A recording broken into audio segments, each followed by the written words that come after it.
Di tahun 2026, dunia kerja Indonesia sedang mengalami perubahan besar. Generasi Z kini mulai mendominasi tenaga kerja, membawa cara berpikir yang berbeda dari generasi sebelumnya. Mereka dikenal cepat beradaptasi, tetapi juga membutuhkan arahan yang jelas, mudah merasa bosan, dan tidak ragu meninggalkan pekerjaan yang tidak sesuai dengan harapan mereka. Perbedaan cara kerja antara Gen Z dan milenial bukan sekedar soal usia, tetapi tentang bagaimana nilai, pola komunikasi, dan ekspektasi terhadap pekerjaan berubah. Jika tidak dipahami, hal ini bisa menimbulkan kesalahpahaman, menurunnya kinerja, hingga konflik di lingkungan kerja.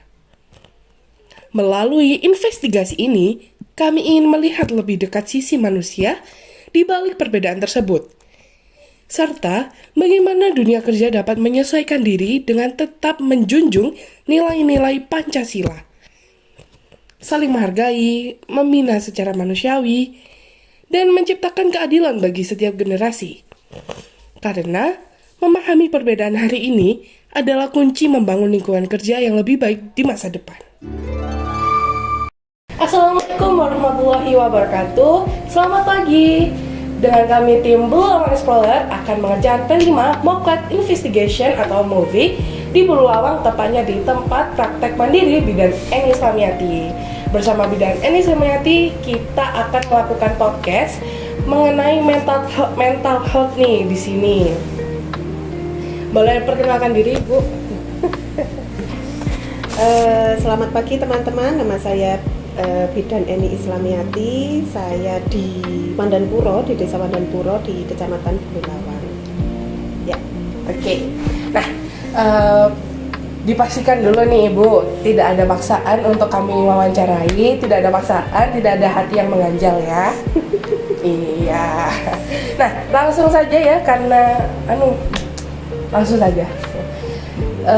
Kita mau tanya, tema movie yang kita ambil ini kan mental health ya, human side-nya dari pekerjaan. Nah, kita mau mengangkat cara Bu Bidan Eni memanage mental health karyawan Ibu selama bekerja di sini. ya. Kebetulan di tempat kami ada 4 karyawan, ada 4 Mbak Bidan gitu ya, kita sebutnya ada Mbak Bidan, di mana itu lintas generasi. Nah. Lintas generasi itu ada yang usia di atas 30 tahun, ada juga yang Gen Z, seperti itu. Di mana treatment untuk masing-masing anak-anak ini beda. Kalau yang di usia 30 tahun, istilahnya saya ngomong satu dia sudah paham. Tapi kalau yang Gen Z ini harus diulang-ulang dan harus ditegaskan. Seperti itu. Oke. Ada lagi? Istilahnya berarti itu tadi berarti treatmentnya berbeda antara yang lintas generasi. Karena beda pemahaman, beda jam terbang pemahaman, juga ya. Lalu cara lingkungan kerja di TPMB Eni Islamiati, lingkungan kerja di TPMB Bidan Eni Islamiati ini menurut Ibu Bidan sendiri, apakah sudah sangat layak atau mungkin ini ada kurang sedikit nih, mungkin bisa diperbaikin, atau seharusnya tuh gini gitu? Menurut pemantauan saya selama ini, kok ya ini bukan saya yang bilang juga ya, tapi dari beberapa teman-teman Mbak Bidan ini, kebetulan Mbak Bidan ini kan dari beberapa tempat. Ya, katanya di tempat saya itu termasuk lumayan dalam humanismenya, humanioranya itu dapat, itu yang pertama. Yang kedua, secara mohon maaf ya, secara jasa, pemberian jasa di tempat saya juga terkesan terbuka karena kami sharing profit. Gitu, itu kan juga masuk. Terus secara libur itu juga di tempat saya nggak sama kayak di tempat yang lain. Kalau di tempat yang lain istilahnya dikasih hari libur, misalkan 1 bulan 4 kali. Di tempat kami enggak. Di tempat kami liburnya itu sesuai dengan jumlah hari hari Minggu dan ditambah dengan hari besar. Jadi kita seperti kayak sistem PNS ya, ASN ya, seperti itu. Kayak anak sekolah juga? Ya, kayak anak sekolah. Tapi memang ada catatan pada saat libur itu tidak boleh bareng-bareng, kecuali ada shift-shiftan. Karena istilahnya di sini tidak boleh kosong, seperti itu. Soalnya kan tempat pelayanan 24 jam ya. Gitu. Oke. Terus untuk jasa juga kami terbuka sesuai dengan jam terbang atau skill, kemudian dia punya apa namanya legalisi apa namanya kayak sertifikat apa gitu. Terus fresh graduate atau enggak itu juga ada. Jadi kami bedakan gapoknya itu beda antara satu sama yang lain. Gapok itu apa? Gaji pokok. Oh, gaji pokok teman-teman. Gaji pokok. Oh iya. Misalkan kayak yang D3 atau D4 atau S1 atau profesi itu beda. Kemudian ada yang sama itu jasa. Misal nih jasa kayak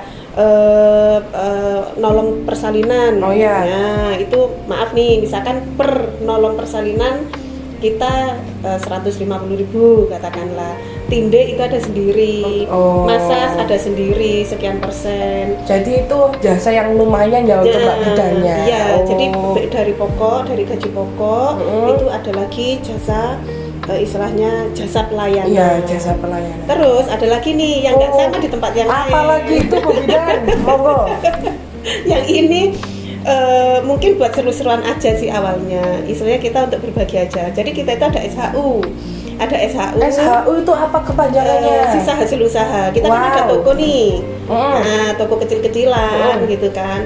Di situ ada yang minuman, ya ada baju bayi dan lain sebagainya. Istilahnya itu dikelola kan. Nah, itu 1 tahun, istilahnya di akhir tahun itu kita ada SHU.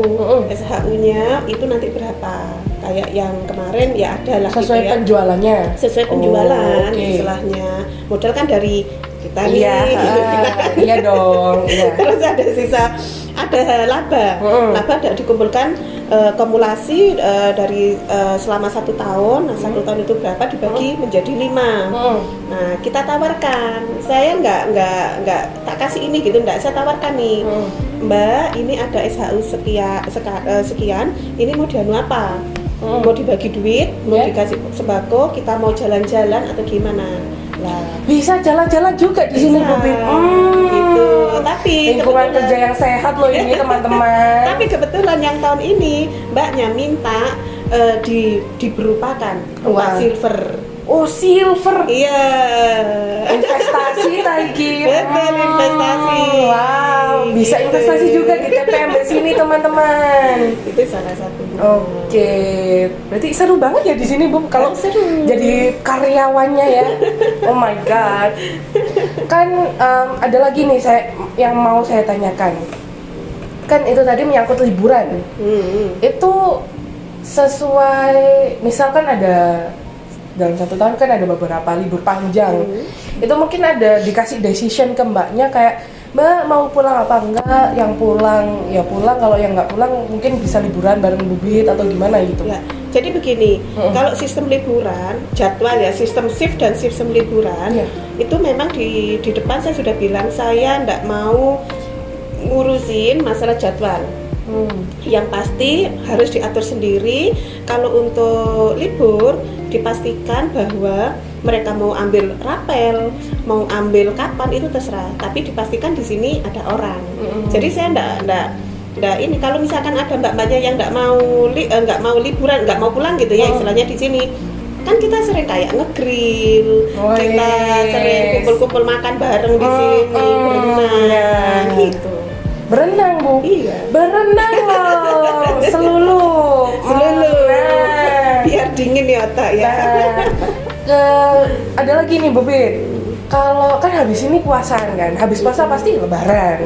Nah kalau lebaran tuh ada aja nggak sih mbak bidan yang mungkin pulangnya telat atau bahkan nggak pulang sama sekali itu biasanya Bu Bit tuh ngapain? Kalau kita ngomongkan lebaran, kita di hari pertama sama hari kedua itu kita tutup total. Kita memang nggak buka, gitu ya. Terus untuk yang selanjutnya itu kita serahkan ke Mbak Bit, mau istilahnya mau satu orang terus atau memang sudah masuk seperti shift biasa, itu terserah. Gitu. Jadi istilahnya dari kami tidak ada penekanan yang istilahnya harus masuk sekian, enggak. Tapi kita tawarkan, mbaknya nyaman, kita juga nyaman. Asalkan ada tanggung jawab yang bisa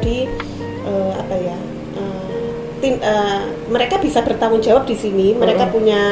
Mereka sudah kita kasih kepercayaan dan kelonggaran ya secara liburan dan lain sebagainya. Yang penting dia mau bertanggung jawab di sini secara waktu. Jadi tetap win-win solution gitu ya. Yang lebaran ini tadi Bu Bit gimana? Yang lebaran itu tadi kita 2 hari kita tutup. 2 hari per awal liburan lebaran. 1 sampai 2 hari tutup. Selanjutnya itu mereka sudah bikin jadwal sendiri. Jadi diserahkan menu ke mbak-mbaknya ya. Mbak-mbaknya. Yang pasti yang di bold itu di sini enggak boleh kosong. Enggak boleh kosong, kecuali yang 1 sampai 2 ini tadi. Soalnya udah paten, udah pakemnya. Iya. Setelah kita bahas-bahas tadi nih Bu Bit, yang menyangkut terkait beda generasi di sini. Nah, kan beberapa bulan atau tahun belakangan ini tuh lagi viral isu terkait fenomena Gen Z yang dicap mental strawberry nih. No offense, tapi lagi ramenya tuh gitu. Contohnya adalah baru apply sebulan di satu perusahaan, terus mereka bulan keduanya sudah resign, atau mungkin bulan kedua bekerja, bulan ketiga resign. Kan gimana tanggapannya Bu Bit? Soalnya Bu Bit sendiri kan mengabdi ke negara ya. Soalnya udah berapa puluh tahun dari saya lahir sampai sekarang, dari kakak saya lahir sampai sekarang nih Bu Bit, gimana menanggapinya? Jadi memang betul, terkadang agak miris ya, agak miris. Mbak Zima dan teman-teman kan termasuk di Gen Z ya. Gitu. Sebetulnya hal itu tergantung dari pribadi. Ya, yang pertama tergantung dari pribadi, yang kedua itu tergantung dari semacam support dari lingkungan. Gitu.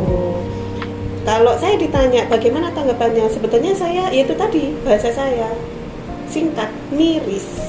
Kok alhamdulillah, tapi di tempat kami itu nggak ada yang seperti itu, karena pada saat kita rekrutmen di awal, walaupun kita cuma di TPNB ini ya, kita juga nggak mau kalah kayak di perusahaan besar. Kita juga ada sesi wawancara.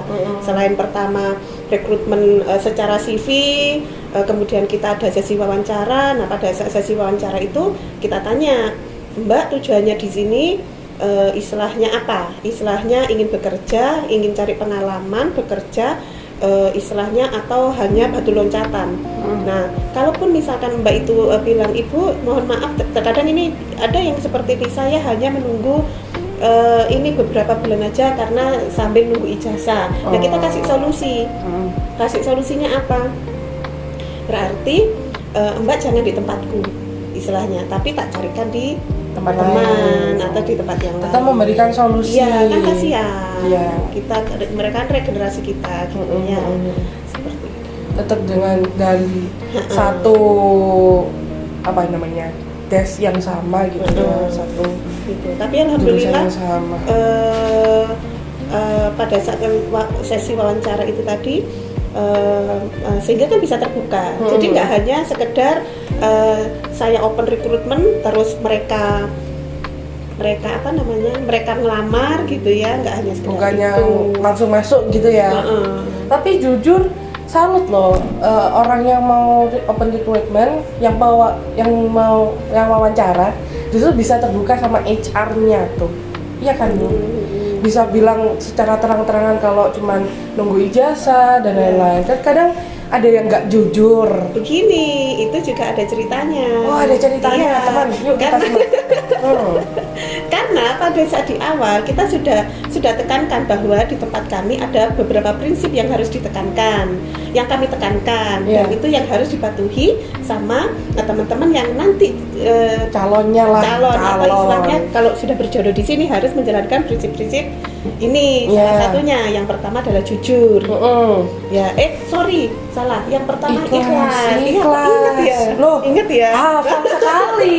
Ikhlas. Yang pertama harus ikhlas. Nah, yang kedua jujur. Yang ketiga ini saling. Nah, salingnya ini banyak. Ya, saling menghormati, saling membantu, saling menghargai. Terus sadar diri, tahu posisi kayak gitu-gitu. Ya. Jadi memang kita ajak ngobrol seperti itu. Tuh, di sini tuh kuncinya ikhlas, teman-teman. Ikhlas, harus ikhlas. Kalau ikhlas udah deh, lancar udah. Jangan percaya itu harus. Mungkin dari Bu Bidan kayak ada yang mau disampaikan lagi? Mungkin pengalamannya mengenai human side dari pekerjaan atau bagaimana? Apa ya? Jadi motivasi buat kita lah. Motivasi. Intinya harus ikhlas dan jangan gampang menyerah. Harus selalu berproses. Sudah. Jangan apa-apa mengeluh gitu ya. No excuse. Nah, itu loh. Nah, no excuse. Iya, betul. Kata siapa itu ya? Kayak pernah dengar. Kayak pernah orang besar. Iya, kalau begitu mungkin kita sudahi dulu ya, Bu Bidan. Kita sudahi dulu karena waktunya singkat untuk kita wawancara. Sebenarnya Bu Bidannya sibuk ya, pengabdi negara loh ini. Ya, mungkin dari saya gitu aja teman-teman. Saya Nora Zumabil Kids dan ini Bu Bidan Eni Samyati. Pamit undur diri. Wassalamualaikum warahmatullahi wabarakatuh. Dadah. Perbedaan karakter antara generasi di dunia kerja adalah hal yang tidak bisa dihindari. Namun, dalam budaya Jawa terdapat filosofi tepat selira, yaitu kemampuan untuk memahami dan menempatkan diri pada posisi orang lain. Seperti yang diterapkan di praktik Mandiri Bidan Eni Samyati, lingkungan kerja yang saling memahami, memberi ruang istirahat, aturan yang jelas, serta komitmen bersama dapat membantu setiap generasi bekerja lebih optimal. Dengan sikap saling menyesuaikan antara pemimpin dan pekerja, perbedaan generasi bukan menjadi hambatan, tetapi justru menjadi kekuatan untuk membangun lingkungan kerja yang lebih harmonis dan manusiawi.